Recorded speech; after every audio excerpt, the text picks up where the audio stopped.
Gujarat કેડરના IPS અધિકારીઓની બદલીઓ અને બઢતી સાથે બદલીઓ કરવામાં આવી છે, જેમાં દિયોદર નાયબ પોલીસ અધિક્ષક સુબોધ માનકરની બઢતી સાથે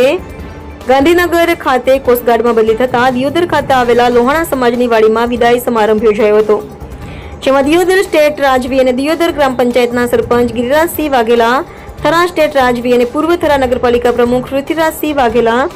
દિયોદર તાલુકા પૂર્વ ધારાસભ્ય શિવાભાઈ ભુરિયા, કાંકરેજ તાલુકા ભાજપ પૂર્વ પ્રમુખ ઈશ્વરભાઈ પટેલ, મહામંત્રી રમેશભાઈ જોશી, બકુભા વાઘેલા, હોટલ શુભમ થરા,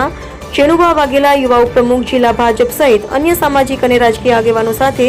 મીડિયા મિત્રો અને પોલીસ પરિવાર ખાસ કરીને ઉપસ્થિત રહ્યા હતા અને દિયોદર નાયબ પોલીસ અધિક્ષક સુબોધ રમેશ માનકર અને એમના ધર્મપત્ની પૂજાબેનનું ફૂલ મોમેન્ટો તેમજ ફુલાર પહેરાવી શાલ ઉડાડી સન્માન કરવામાં આવ્યું હતું,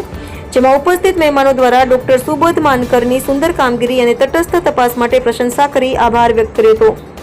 અને તેઓ ઉત્તરોત્તર પ્રગતિ કરી ખૂબ આગળ વધે તેવી શુભકામનાઓ પાઠવી હતી અને વિદાય લઈ રહેલા યુવા અને ઉત્સાહી આઈપીએસ અધિકારી સુબોધ માનકરે પોતાના સમય દરમિયાન કામગીરી કરી હતી, જેમાં 18 આલમના લોકો તેમજ મીડિયાનો સાથ સહકાર મળ્યો હતો એ બદલ આભાર વ્યક્ત કર્યો હતો અને શ્રીમતી પૂજા મેડમે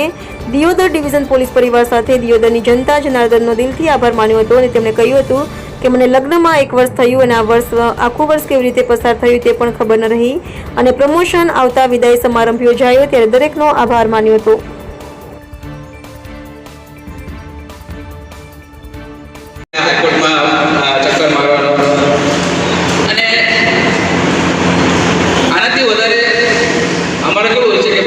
अधिकारी જ્યારે પણ નિવૃત્તિ લેતા હોય છે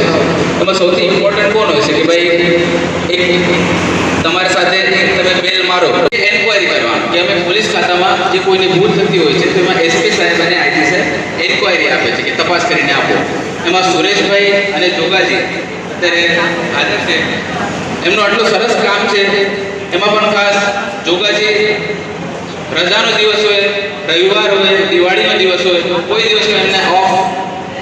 લેતા જોયું નહીં, રોજે રોજ આવીને